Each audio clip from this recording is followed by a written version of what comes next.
Hey, been thinking about buying a piece of land? Well, there's quite a few different things you should think about before deciding if a property is right for you. Today I'm going to cover 10 different things you should ask before buying a piece of land. Whether it's a quarter acre, an acre, or 100 acres, there's some things that are the same and some things that are different. I'm Tyler Thomas with eXp Realty, and I'm a realtor here in the Willamette Valley. I do videos on what it's like to live in the Willamette Valley, and specifically in the Mid-Willamette.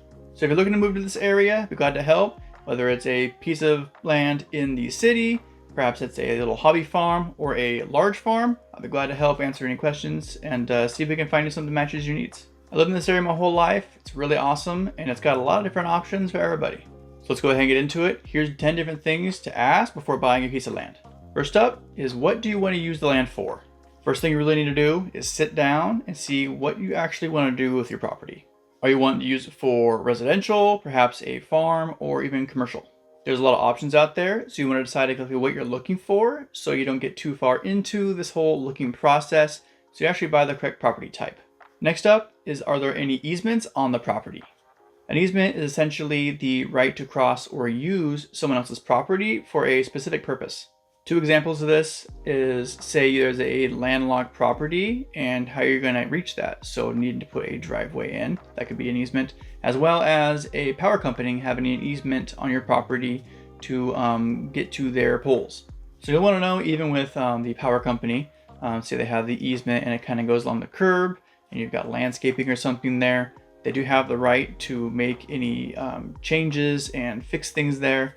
So you'll want to pay attention to that, because if you're going through and putting a lot of money into landscaping, they can go through and dig some of that up.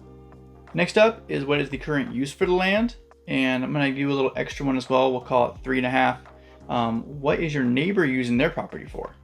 Does your neighbor have some sort of a crop that in the end is just going to cause you a massive headache? Then you might want to go ahead and consider not buying that piece of land.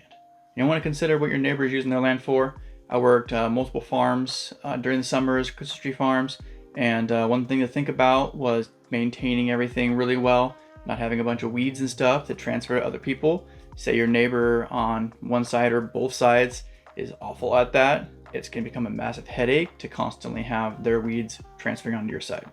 Or say you're even in the city and you see your neighbors building something or just getting into shenanigans, you might not want to buy that property either. Also, again, if you're in the city and you're buying a property and you see that you're possibly going to have an industrial lot, you'll want to check zoning on that. You could have a big building or some sort of huge business that's going to be constant traffic, really loud or something. You'll want to check on that and kind of see what the plans are around you. And next up is, how is the land zoned? Is it zoned residential, commercial, industrial, or maybe even something like agriculture? If you're looking to buy land to build a home on it, you aren't necessarily going to be looking for commercial properties. Your intended uses of that property need to match what it is actually zoned for. It can become quite a waste of time for you to go through, look at pieces of land, fall in love with something, just to see that then it is zoned in a way that you cannot use it. Now, sometimes with certain cities and counties, there is ways to change that. There's a lot of hoops you have to jump through, but you can call the city and the county, see what the plan is, see if it would be possible even to change the zoning, but oftentimes you'll want to really stick with the original zoning of it. It's going to be less of a headache to go ahead and find something that is zoned correctly from the get-go. And next is, what public utilities are available. And this can be really important, as some people just do not want to have septic or a well. And also, if you're looking to move to the country, you might need to be getting power to your land. And of course, if you're in the city, typically you're going to have power, you're going to have city water and city sewer. The price tag on not having these public utilities can be quite costly, so it's something to think about. So you'll want to see exactly what's actually there and how easy it would be to get them.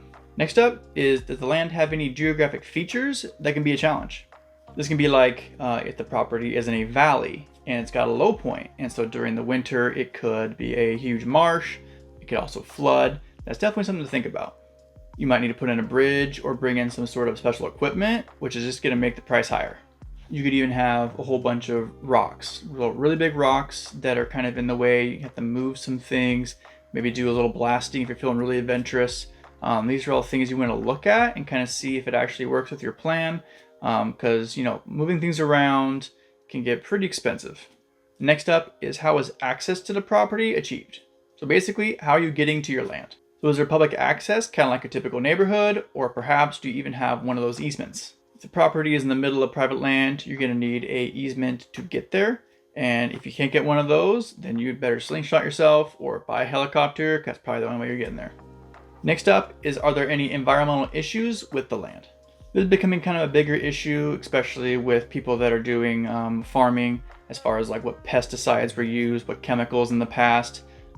So you'll want to kind of have a history of what was used if that's available. This could even be things like, say there is a spill in the past that can damage both the soil and even the groundwater. You'll want to make a note of that. This can end up kind of affecting what areas of the land that you can use. Say you got like 100 acres, 20 of it has some massive issue. Well, you can only use 80 of your 100 acres. Next is, will all the rights convey with the purchase of the property? So when buying property, the interest in the land can also mean things like mineral rights and anything that's subsurface. So when you're buying land, you're probably typically thinking of a residence on top and everything on top of the land, but then you're also thinking about the topsoil and any minerals that are also within that. So in the past, if these mineral rights were sold, you want to check on that because you won't have a right to those. So say there's gold in the area, there's some sort of a mineral or perhaps even some sort of a fancy rock or stone in that area. You'll want to see if you actually have rights to all that. The next thing is there any potential government action against the property? This is something like eminent domain, where the government can come into private land and seize it with adequate compensation, and it doesn't need to be approved by the owner. Public utilities, railways, and highways are all examples of this.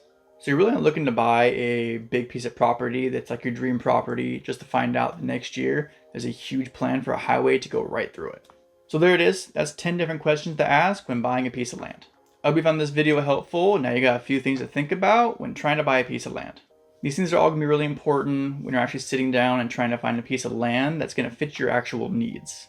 So if you're in Oregon, you're looking to buy a piece of land, perhaps you're going to build a home on it, you're going to use it as a small hobby farm, or use it as a big farm, I'll be glad to help. You can go ahead and subscribe to my channel for more information about the Willamette Valley and all surrounding areas. Again, I'm Tyler Thomas. I'm glad to be your resource for all real estate needs.